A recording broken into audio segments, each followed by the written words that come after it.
बहुत समय पहले की बात है। एक जंगल में बहुत सारे जानवर रहते थे।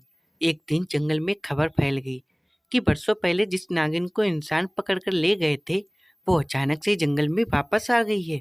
और अब उसमें दो बदलाव हो चुके हैं। पहला ये कि वह जंगल के सभी जानवरों से गुस्सा है कि उसे इंसान पकड़कर ले गए और किसी ने उसकी मदद करने की कोशिश भी नहीं की। दूसरा ये कि वह इंसानों के बीच रहकर उसने घोर तपस्या की, जिससे वह अब इच्छाधारी नागिन बन चुकी है और वह किसी का भी रूप ले सकती है। जब ये बात जंगल के जानवरों को पता चली तो वो सब आश्चर्यचकित रह गए। यहाँ तक कि जंगल के महाराज शेर को भी जब ये बात पता चली तो वो आश्चर्यचकित रह गए। उन्होंने अपने सेनापति भालू को आदेश दिया कि वह जाए और नागिन को उनके सामने प्रकट होने का आदेश दे। लेकिन भालू ने कहा, महाराज, वो नागिन आपसे भी नाराज है। शेर ने कहा, क्यों? भालू ने कहा, जब नागिन को इंसान पकड़कर ले गए तो आपने भी उसे बचाने की कोशिश नहीं की थी, इसलिए नागिन आपसे भी नाराज है। शेर कहता है, तो तुम्हें क्या लगता है कि मैं एक नागिन के लिए इंसानों से दुश्मनी मोल ले लेता?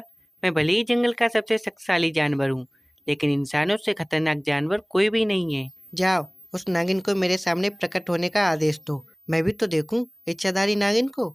महाराज के कहने पर भालू चला जाता है नागिन के बिल के पास और कहता है, नागिन, नागिन।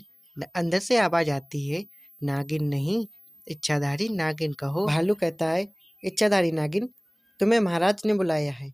इसी बीच वहाँ एक बंदर आ जाता है। वह कहता है, इच्छाधारी नागिन देवी की जय हो। नागिन कहती है, कहो, क्या इच्छा है तुम्हारी? बंदर कहता है, मेरी केला खाने की इच्छा है, लेकिन पूरे जंगल में मुझे कहीं केला नहीं मिले। इस पर नागिन कहती है, सामने वाले बिल में हाथ डालो और केले निकाल लो। भालू कहता है, बंद करो ये ड्रामा। बंदर कहता है, ये ड्रामा नहीं, सच है। ये इच्छाधारी नागिन है और ये हम सबकी इच्छा भी पूरी कर सकती है और अपना मनचाहे रूप बदल सकती है। भालू कहता है, नागिन, तुम चुपचाप बाहर आती हो या फिर मैं तुम्हारा बिल तोड़ दूं। इस पर वह बाहर आ जाती है। भालू कहता है, तुम्हें मेरे साथ महाराज के पास चलना होगा। नागिन कहती है, मैं नहीं जाऊंगी। भालू कहता है, अगर तुम नहीं जाओगी तो मैं तुम्हें उठाकर ले जाऊंगा। इस पर बंदर कहता है, नागिन, तुम अपना रूप बदलकर हाथी का रूप ले लो और इस भालू को मजा चखाओ। नागिन कुछ दूर जाती है, भालू भी उसका पीछा करता है। वह देखता है उसके सामने एक हाथी खड़ा है। वह कहता है, हाथी, मुझे जाने दो, मुझे नागिन को पकड़ना है। हाथी कहता है, मैं हाथी नहीं, नागिन हूँ। फिर उसे सूंड में पकड़कर खूब पटकता है। टूटा फूटा भालू शेर के पास जाता है और ये कहानी शेर को बताता है। शेर को इस बात पर विश्वास नहीं होता। वह चल कहता है, चलो, मैं भी चलकर देखता हूँ उस नागिन को। शेर भालू के साथ नागिन के बिल के पास पहुंच जाता है और कहता है, ए नागिन, बाहर निकल। इस पर नागिन कहती है, नागिन नहीं, इच्छाधारी नागिन कहो। शेर के कहने पर बाहर आती है और कहती है, मैं तेरे साथ नहीं जाऊंगी, और भागने लगती है। शेर भी उसके पीछे पीछे भागने लगता है। नागिन आगे आगे, शेर पीछे पीछे। शेर कहता है, ऐसे कब तक भागोगी?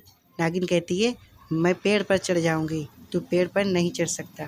शेर कहता है, तू भी तो पेड़ पर नहीं चढ़ सकती। इस पर नागिन कहती है, मैं बंदर बनकर पेड़ पर चढ़ जाऊंगी, और वह अगले ही क्षण बंदर बनकर पेड़ पर चढ़ जाती है। यह देखकर शेर कहता है, अगर हिम्मत है तो नीचे आ। नागिन कहती है, जैसी तेरी मर्जी, और वो फिर से नीचे आ जाती है। फिर नागिन फिर से आगे आगे और शेर उसके पीछे पीछे दौड़ने लगता है। नागिन कुछ दूर जाकर एकदम से हट जाती है और शेर वहाँ बने एक बड़े से गड्ढे में गिर जाता है। वह अगले ही क्षण देखता है कि उसके सामने एक शेर खड़ा है। वह कहता है, मैंने तुम्हें इससे पहले तो कभी नहीं देखा, अब तुम कहाँ से आए? वह बताता है कि मैं कोई शेर नहीं, मैं नागिन हूँ। अब मैं तेरा राजपाट हड़प लूँगी और तेरी जगह इस जंगल पर राज करूँगी। और वहाँ से चला जाता है। शेर पड़ा पड़ा गड्ढे में अफसोस कर रहा होता है कि उसके साथी वहाँ आते हैं और उससे कहते हैं, आप चिंता मत कीजिए, हम आपको बाहर निकाल लेंगे। और वो सब एक दूसरे की पूँछ पकड़ कर उस गड्ढे में लटक जाते हैं। शेर उन सभी को पकड़ कर ऊपर आ जाता है। फिर वो सब मिलकर कहते हैं कि हम इस नागिन को नेबले वाई से पकड़वा देते हैं। और वो एक दिन बिल में जा रही नागिन को अचानक से नेबले द्वारा पकड़वा लेते हैं। नागिन नेबले से छूटने के लिए छटपटाने लगी। इस पर भेड़िया बोला, छटपटा क्यों रही हो? तुम तो इच्छाधारी नागिन हो। नेबले से बचने के लिए सपेरे का रूप ले लो और इसे पकड़ लो। इस पर नागिन कहती है, जब मैं किसी के मुंह में होती हूँ तो अपना रूप नहीं बदल पाती।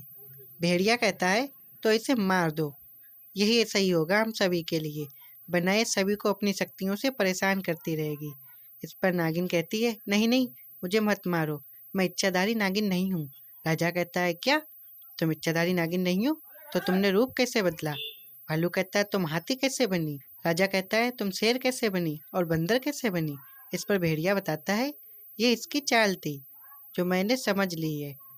ये पहले से ही हाथी को बोल चुकी थी कि वहां पर खड़ा हो जाए, और जैसे ही पत्थर के पीछे गई ये छिप गई और हाथी वहां से आ गया और पीछे से बोलने लगी। इसी प्रकार इसने बंदर से कहा था कि वह पेड़ के पीछे खड़ा रहे। जैसे ही ये पेड़ के पीछे गई, ये पेड़ के पीछे रुक गई और बंदर इसकी जगह पेड़ पर चढ़ गया। शेर कहता है हाँ ये तो सही है, लेकिन शेर कहाँ से आया? हमारे जंगल में तो कोई दूसरा शेर नहीं है। इस पर भेड़िया बताता है भाई आपका दुश्मन शेर था जो पड़ोस के जंगल से आया था। वो नागिन के साथ मिलकर आपका राज्य हड़पना चाहता था। मैंने उसे विश्वास दिलाया कि आपकी उस गड्ढे में मौत हो चुकी है। जैसे ही वह मेरे साथ आपकी लाश देखने गया, मैंने उसे उस गड्ढे में फेंक दिया। उसी ने इस घटना के बारे में मुझे पूरी जानकारी दी है। इस प्रकार नागिन का पर्दाफाश हो गया कि वह कोई इच्छाधारी नागिन नहीं बल्कि एक साधारण नागिन है।